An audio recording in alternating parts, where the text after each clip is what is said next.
Good morning. It is Friday, and Jill and Deb and the Grief Chat are all on the West Coast.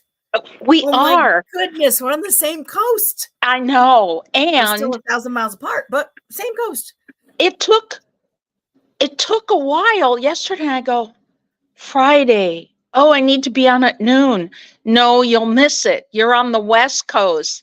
And for our listening and visual audience, let me just turn the camera for just a moment so Oh, you you've can got to see see this, a little folks. what I can see. Deb is on the coast in Oregon, and it's like dark and stormy clouds and water and foam and sunlight coming through the clouds, reflecting on the water. I can Well, smell the ocean. oh, it's wonderful. On the other hand, imagine yesterday in the span of 15 minutes, all of a sudden it started storming. And then it started like slushing. And then it started hailing. And then Oh, it went to sleet, which are those teeny little pebbles. Hail is hail. big. And then I went, and then it stopped for 30 seconds and repeated it. And I said to my friend that I come to visit every year, Mother Nature is off her meds. This, Absolutely. do you know, in Illinois, and this does relate to grief when you can't even depend on the weather. And in Illinois, it was 80, it was clocked at in February, 80 degrees in Bloomington, Illinois. And then it went down to 29 within less than 12 hours. Yeah, no. We've had the never-ending winter with little bits of break of spring, but Exactly. those kinds of swings are a little bit excessive.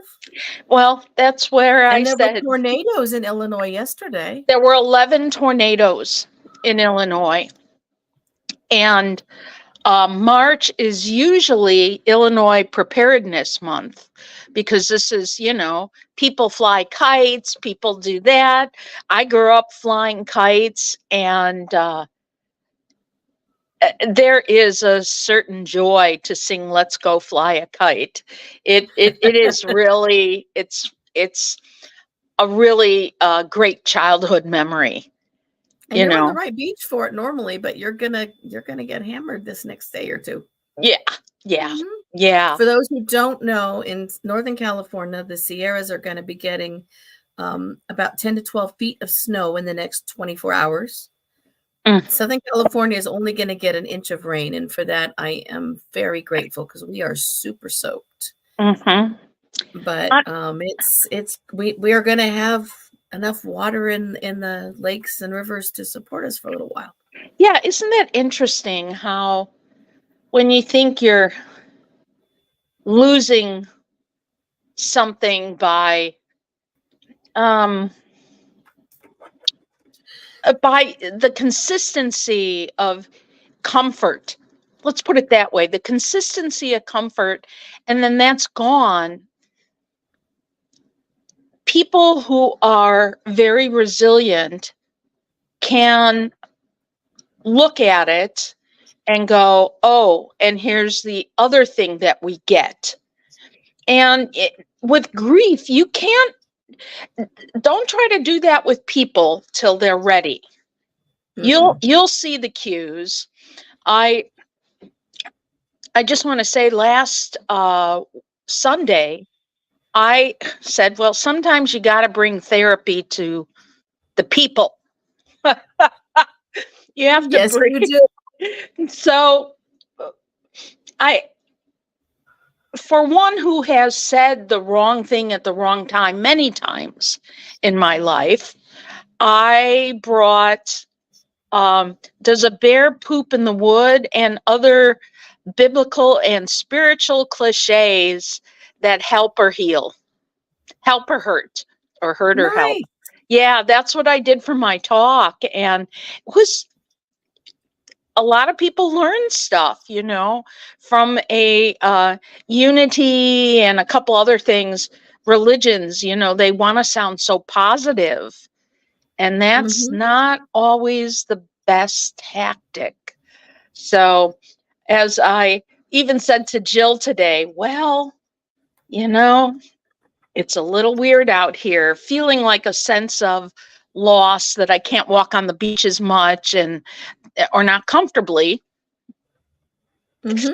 So even And with a my little bit new, of foreboding with the weather, because that does yes, something make things feel yeah, a little bit much, doesn't it? yeah, it does. And yet Mhm. I can also see the good that comes out of that. But that's because I can do that. I'm not going to lay that on anybody who isn't feeling it.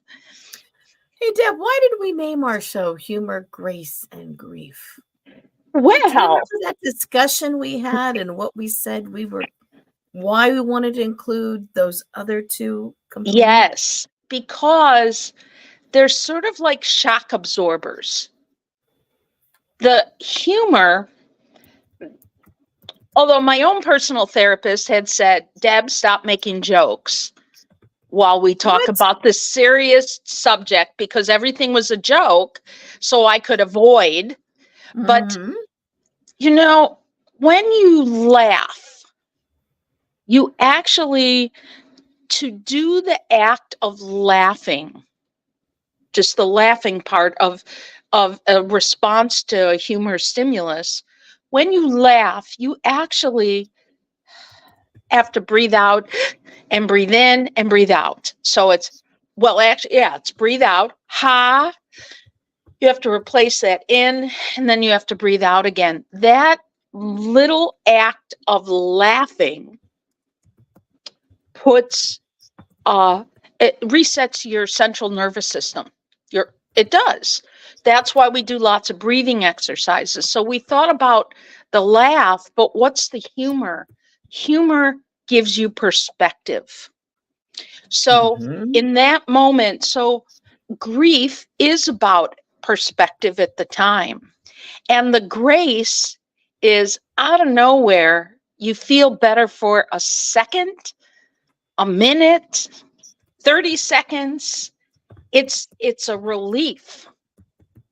And when you have all those tools, that grace, and we don't mean grace like in a definite spiritual sense, but we No. we we can, if it fits. We're not beholden to one particular set of religious values on this show, for sure. No. And And it doesn't, you don't have to have a faith to get through grief. But the grace piece is giving yourself the space, giving yourself a self-forgiveness. moment, giving yourself some ability to see things are how they are and to let yourself experience it and not blame yourself. You know, I was reading an article today. Bless you. I was reading an article today about people who have had traumatic childhoods and several qualities that they have to have a very productive life in Mm-hmm. in spite of what they've been dealt. Yes. Okay. And one of them definitely is resilience. Resilience, to build resilience, you having different perspectives. It also talked about forgiveness of self. Mm-hmm. All those little ways you can't live up to your own expectations or somebody else's. And you don't blame the other people. You don't, No. and you take And you don't ownership. accept the blame other people are putting on you. Absolutely. That's well said, Jill. Because, sometimes people have these parental voices that are very demeaning in their head. Yes. And to The say, self-talk we do can be so destructive in grief. And that's part of the grace piece and the humor piece is to to tell those voices to stop and to replace them with something that doesn't allow that. Daryl had a colonoscopy last week, and I was walking out of the surgery center and going to get the car to go pick him up. And this other woman, I said, "Oh, did you just have somebody?" Because we were walking at the same pace to pick up the car. And she was talking, and I said, "Oh, excuse me," because, I don't always hear that well. And she goes, "Oh, I was talking to myself." And the thing she was saying is, "It's okay, go pick up the car, go do this." And I go, I do that. Instead of swearing at myself, which I have done, I go, "You can do it, Deb. You got this. Here, just go ahead and just put one foot in front of the other." Like, I talk to myself the way I would talk to somebody else. Right. It's okay to do that, and I hope our listening audience does things like that. It's okay. It is. You can, Stacy calls it taking inventory before she has to go somewhere. Mm-hmm. Do I have this? Do I have this? Do I have this? Do I have this? Mm-hmm. When I lose something in the house, which is not infrequent, it's yes. Okay. Yeah, last week I managed to lose both our passports on the same day, and we'd just gotten them, and I was in pure panic mode because we're leaving on an international trip soon. And so finally found them because I was able to stop beating myself up and laugh at the situation and take a look around. And when we are dealing with grief and loss, whatever the loss may be, it's that same thing. It's, how do I give myself a little bit of a break? How do I not criticize myself? How do I not accept criticism from others? And how do I manage the situation in a way that works for me? A lot of my friends did you find your passports? Got them both. All right. Awesome. And when are you leaving, Jill? We are going on a cruise in April, mid-April, and we're going on another one in July. We never do that twice in one year, but this year is that year. Yes, I'm so happy for you. We're going on a comedy cruise first. No. Yeah, with Lily Tomlin. No. Yes. Oh, that is fabulous. Because humor is important. Her humor is important. Mm-hmm. The risk she took. Yep. Oh, the topics she tackled. Mm-hmm. Oh, all right. Another big loss that I wanted to talk about, that I've written to people around my age, and it's getting older, and the losses of, let's just say, everything takes longer. Everything. What I used to do in 15 minutes, it's a guaranteed half hour. And I'm like, why is this taking so long? Well, part of the body has to go into my underwear different because I can't lift my legs that high. Yep. Oops. Yep. Something happened. Sorry. Yeah. There we go. And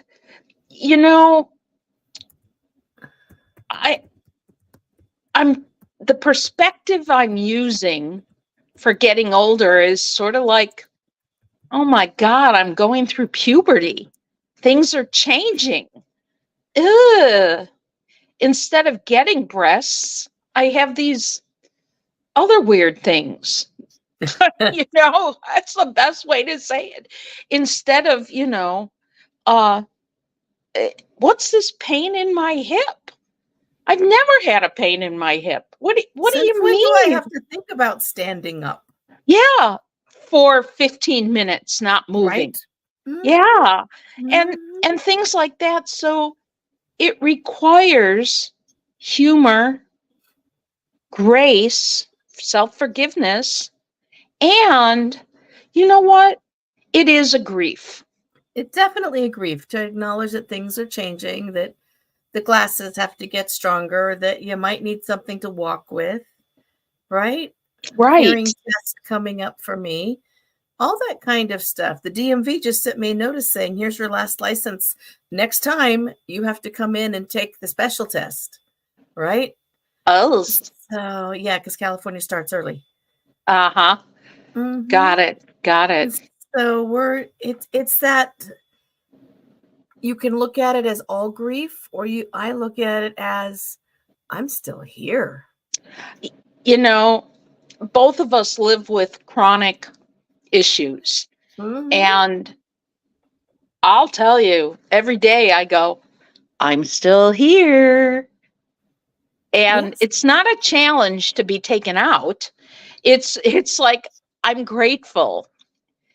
And it's just so important to be adaptive, because you cause more, I think one causes more problems when they're resistant to adaptation. I am 100% there. And I spend at least 3 hours a week with clients having those discussions and sometimes those arguments, because it goes something like, but if I use XYZ assistive device, I'm going to look old or feel old, or people are going to assume I'm old. And so then we talk about how people will look at them when they're on the ground. And what will happen when they have to go to the ER, and how much that will cost, and how much dignity that will cost when the ER doc says, but didn't someone tell you XYZ could prevent this? Mm-hmm. And I'm angry that my body is doing this to me. You know what? You can be if you choose to be, or you can honor that your body is changing along with your age, and that you are here doing it with it, and you are going to find a way to have some grief, some grief and some grace and some humor about it. Right? Put the air horn on the cane. There's nothing wrong with that. I know. Air horn. I want a little bicycle thing. Get out of my way. Right? It's, oh my. I just want to say, I don't see this often, but there is a vehicle driving on the beach. And I think it's to say, last time I've seen this, get off the beach. Yep. That's what I think. So I want to say that I look at it as, could I do stand up of being older and being more adaptive on the stage of AGT, right? America's Yes. Got Talent. Could I do that and do comedy routines about adaptive devices? Oh, I think so. Yeah, but is it safe for children? And I'm like, I don't think I should be talking about adult diapers. The problem is that some people who use adaptive devices are so defensive about it. I That they know. can't allow themselves to have a sense of humor about it. Right. And they look at it as a constant sense of loss, and or loss by betrayal, and loss of independence, and loss of being able to keep up with the Joneses or the girlfriends or the brothers and sisters or whoever, and the loss of comparing themselves to their parents when they were aging, rather than being able to adapt to it, find some humor in it, being able to laugh about it, being able to bring some perspective to it. And then you get you can't laugh about that. It's not nice. Yeah. Well, if I'm using it, I can laugh about it. That's the bottom line. I gotta tell you, when in my entire life someone said, stop laughing, That right? is a gauntlet. They threw down the glove and I take up battle. I mean, that's how we tortured boyfriends, right? When we were younger, he's like, stop laughing so much. And then I'd keep laughing and broke up with him soon afterwards. And Right. here's, and I want to say to our listening audience, and maybe I said this already, about I'm going to say 8 weeks ago, I I thought, well, I'll try out these hearing aids. That they're not really hearing aids, but they were something I was just trying. Daryl had them, and frankly, they were too complicated. The buttons are too small to turn up the The sound. sound and Mhm. whatever. But I put them in my ears, and I didn't know that the wire could curl around, so I looked like one of those like viruses or bugs or something. And I had like wire coming out here and my hair's short. I was, coughing violently. So of course I had diapers, I had pads, I had this, I had that. And all of a sudden I just lost it and I started sobbing. And Daryl's like looking at me and and with an understanding inside, he's 6 years older than I, and he went, it's going to be okay. And Yep. I said, but it's not okay now. I'm not going to wear these. I will find some other kind of hearing device. You know, I don't have long hair. I can't be having Costco. looking like my favorite Martian, you know. Yep. Remember? I do. One of my favorite shows. Yes. Yeah. And I'm like, I'm bulkier than a baby down there. So, I just, that's all I can say is my heart goes out to everyone that might be feeling some losses from aging. Foods don't sit the same way. There's no consistency in what works for your body, what doesn't, at least not now. Same Like, goes for those coping with chronic illness. exactly. It's Mhm. like puberty. You don't know how your voice is going to sound if you're a guy. You're going to sound like Bob Goldthwait maybe the rest of your life. Who Right. knows? Right. So, I just aim to get to the perspective, Yes. aim to get to, I'm going to use Brenda Elsiger. She, at age 40, I believe, wound up with anal cancer. Very quickly had to have, I mean, it wasn't even progressive. It was there. She had to have emergency uh, colostomy put on Hmm. for the rest of her life. And that's a big body change. It is. It's a big loss. And she writes about and speaks about how important it is to get checked and to Hmm. adapt to, your new devices that help you live a little while longer And live safely. and live safely. Hmm. And,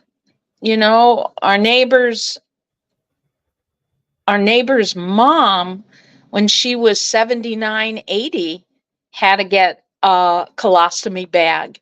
And like they were going, oh, I hope I don't have to change that now every day for her. She adapted, she picked it up. It was wonderful. Right.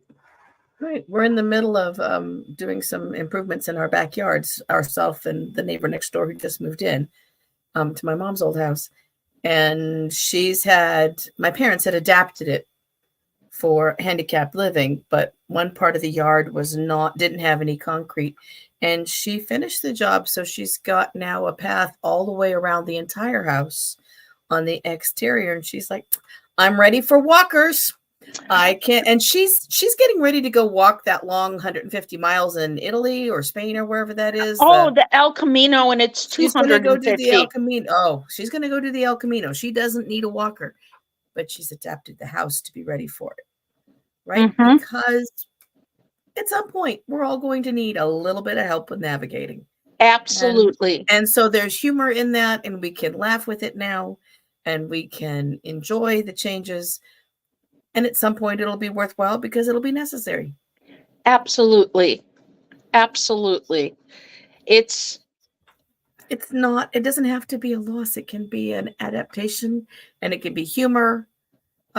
Steve says, just an FYI, guys, and good morning. Today is Harrell and my 10-year anniversary. It sure is. Happy anniversary. Happy anniversary. Me and Harrell were married when it became legal. And my mom actually cooked the stew for their wedding dinner for all their guests. And my dear friend Donna Marie Milligan was the one who arranged for us to use the American Legion Hall. We lost her a year ago now to cancer. So, yeah. And again, that's happy memories, and we can enjoy them, and we can still celebrate, right? Yeah, the government said the other 35 years together were pretend. 100%. Because, you can shave 45 years, you can shave off the 10.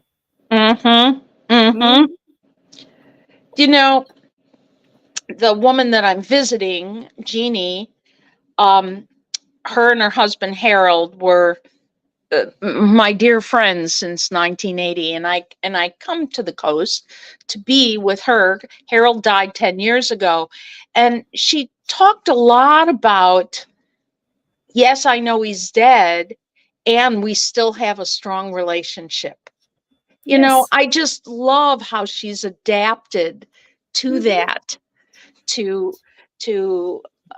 allow still for those moments of, I feel his presence. I know he's there. Always will be. Right. And yet I know in the beginning was very, very difficult. Very difficult.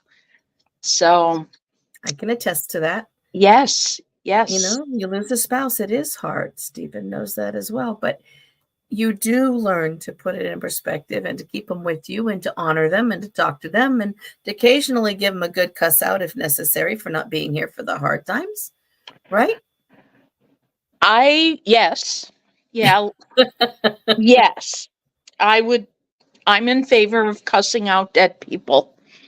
Yeah, so because sometimes there needs to be a really good kind of a come to Jesus moment that how dare you leave me behind and leave me with whatever XYZ is. Right? I remember when my Uncle Irwin was dying, and my dad, who had died like decades before that, when Uncle Irwin was dying, I said, Dad, I never asked you for anything, but you make it swift and easy. Do what you can.